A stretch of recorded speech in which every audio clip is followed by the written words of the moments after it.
दोस्तों साइंस के संपूर्ण सीरीज में जो है बात करें तो समान विज्ञान का संपूर्ण चैप्टर वाइज सीरीज का जो है ये पार्ट है, जिसमें कि हम लोग जानने वाले हैं जीव विज्ञान। जीव विज्ञान क्या है यानी बायोलॉजी किसे कहते हैं और इसके कौन कौन से भाग है बायोलॉजी के यानी जीव विज्ञान के, इससे कंप्लीट जो है कवर करने वाले हैं। तो चलिए आपको बताते हैं।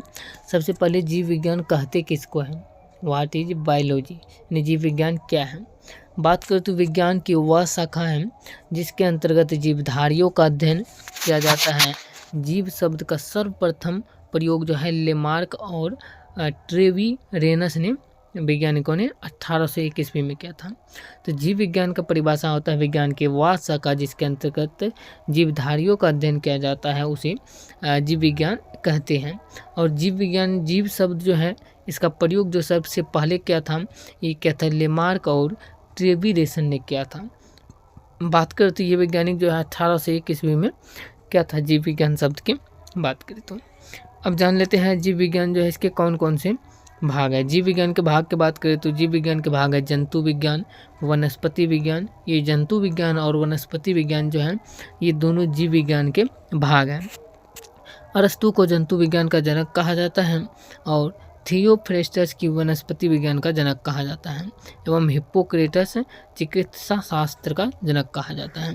यहाँ से एक चीज़ याद रखना है जिससे कि जीव विज्ञान के दो भाग हैं, जंतु विज्ञान और वनस्पति विज्ञान। जंतु विज्ञान के जनक जो है अरस्तु को कहा जाता है, वनस्पति विज्ञान का जनक थियोफ्रेस्टस को कहा जाता है। इसी के साथ साथ जो है एक चिकित्सा शास्त्र जो है चिकित्सा शास्त्र का जनक हिप्पोक्रेटस को कहा जाता है।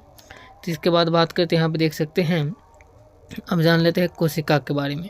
कोशिका से जुड़ी कोशिका जो है जिसे हम सेल कहते हैं, तो कोशिका से जुड़े सारे क्वेश्चन को कवर करते हैं पहले, फिर आगे अगला चैप्टर को शुरू करेंगे। तो यहाँ से शुरू है कोशिका से जुड़े क्वेश्चन। कोशिका से जुड़े क्वेश्चन की बात करें तो पहला क्वेश्चन है, कोशिका जीवन की संरचनात्मक एवं क्रियात्मक इकाई है। कोशिका की खोज करता रॉबर्ट हुक है। तो बात करते हैं कोशिका को हम लोग कहते हैं कोशिका जीवन की संरचनात्मक एवं क्रियात्मक इकाई को कोशिका कहते हैं और कोशिका का खोज रॉबर्ट हुक ने 1665 ईस्वी में किया था।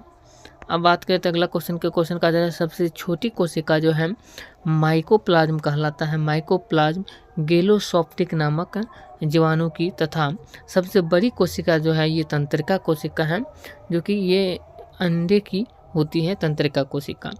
और सबसे लंबी कोशिका का बात करते हो तंत्रिका कोशिका ही है, तो सबसे लंबी कोशिका जिसे नर्व सेल्स भी कहते हैं हम लोग। और कोशिका की बात करें तो कोशिका जो है इसके मुख्य रूप से यानी कोशिका के जो है निम्नलिखित रूप से भाग है, देख सकते हैं। कोशिका के कुछ भाग है जिसमें कि सबसे पहला आ जाता है कोशिका भित्ति। कोशिका भित्ति किसे कहते हैं ये समझते हैं हम। और कोशिका भित्ति जो है जिसे हम लोग इंग्लिश में सेल वॉल भी कहते हैं, कोशिका भित्ति को इंग्लिश में सेल वॉल कहा जाता है। कोशिका भित्ति केवल पादप कोशिका में उपस्थित रहती है और जंतु कोशिकाओं में इसका अभाव होती है। यह मुख्यतः सेल्यूलोज की बनी होती है। कोशिका भित्ति कोशिका अंगों की सुरक्षा हेतु अजीवित यानी निर्जीव पदार्थों से बनी होती है। यहाँ से कोशिका भित्ति से क्वेश्चन बनने वाला है, सेल वॉल किसे कहते हैं, तो ये कहते हैं कोशिका भित्ति को। और कोशिका भित्ति जो होता है सिर्फ पादप कोशिका में पाया जाता है, लेकिन जंतु कोशिका में नहीं पाया जाता है कोशिका भित्ति। कोशिका भित्ति जो बनी होती है ये सेल्यूलोज की बनी होती है कोशिका भित्ति। और कोशिका भित्ति कोशिका अंगों की सुरक्षा हेतु जो है यानी निर्जीव पदार्थों से बनी होती है। ये जो है कोशिका भित्ति कोशिका अंग की सुरक्षा करता है और ये जो बनी होती है ये निर्जीव पदार्थों से बनी होती है। अब दूसरा भाग कोशिका के जो है आ जाता है राइबोसोम। राइबोसोम जो होता है इसका मुख्य कार्य जो होता है ये प्रोटीन का संश्लेषण करना होता है। राइबोसोम का मुख्य कार्य प्रोटीन का संश्लेषण करना होता है। इसे प्रोटीन की फैक्ट्री भी कहा जाता है। क्वेश्चन पूछा जाएगा प्रोटीन का फैक्ट्री किसे कहा जाता है, तो ये कहा जाता है राइबोसोम को प्रोटीन का फैक्ट्री कहा जाता है।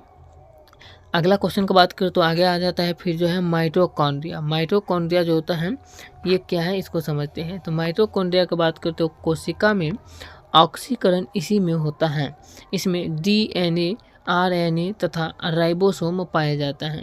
माइटोकॉन्ड्रिया को कोशिका का ऊर्जागृह कहा जाता है और यह एटीपी के अणुओं के रूप में ऊर्जा का उत्पादन करता है। तो यहाँ पे देख सकते हैं, यहाँ से क्वेश्चन बनेगा कि कोशिका माइटोकॉन्ड्रिया जो है, इसमें कोशिका में जो है ऑक्सीकरण जो होता है ये माइटोकॉन्ड्रिया में होता है। कोशिका का ऑक्सीकरण माइटोकॉन्ड्रिया में ही होता है और माइटोकॉन्ड्रिया में डीएनए, आरएनए तथा राइबोसोम पाया जाता है।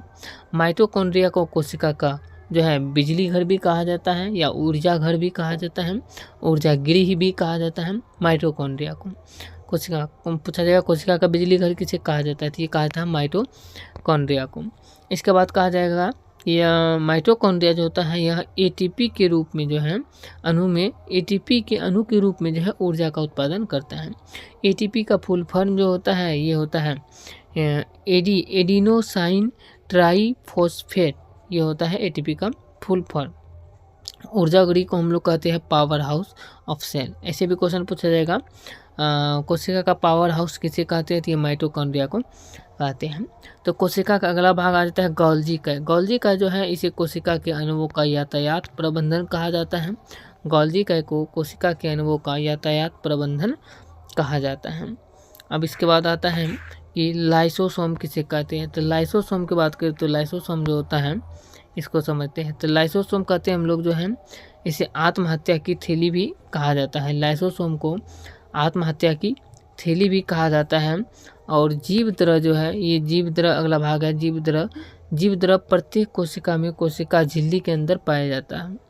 जीवद्रव प्रत्येक कोशिका में कोशिका झिल्ली के अंदर पाए जाने वाला अर्धपारदर्शक चिपचिपा एवं तरल पदार्थ है। इसमें कार्बनिक एवं अकार्बनिक पदार्थ पाए जाते हैं जीवद्रव में। इसके बाद आता है कोशिका झिल्ली। कोशिका झिल्ली जो है यह एक अर्धपारगम झिल्ली जिसका कार्य अणुओं का परिवहन करना है और यह लिपिड एवं प्रोटीन की बनी होती है। कोशिका झिल्ली जो होती है यह लिपिड एवं प्रोटीन की बनी होती है और यह एक अर्धपारगम झिल्ली होती है। इसका कार्य की बात करते तो कोशिका झिल्ली का कार्य है परिवहन करना, कोशिका झिल्ली का कार्य होता है। दोस्तों इस वीडियो में इतना है, क्वेश्चन को कवर किया और वीडियो अच्छा लगा तो वीडियो को लाइक कीजिए। ऐसे ही वीडियो को देखने के लिए जाइए प्लेलिस्ट में, चैनल को सब्सक्राइब करके वहाँ पे जो है कंप्लीट वीडियो जो है सामान्य विज्ञान का चैप्टर वाइज मिल जाएगा, छोटा छोटा वीडियो करके। और नेक्स्ट वीडियो में हम लोग जानने वाले हैं जीव विज्ञान की प्रमुख शाखा जो है उनसे जुड़े सारे क्वेश्चन को कवर करने वाले हैं। जय हिंद।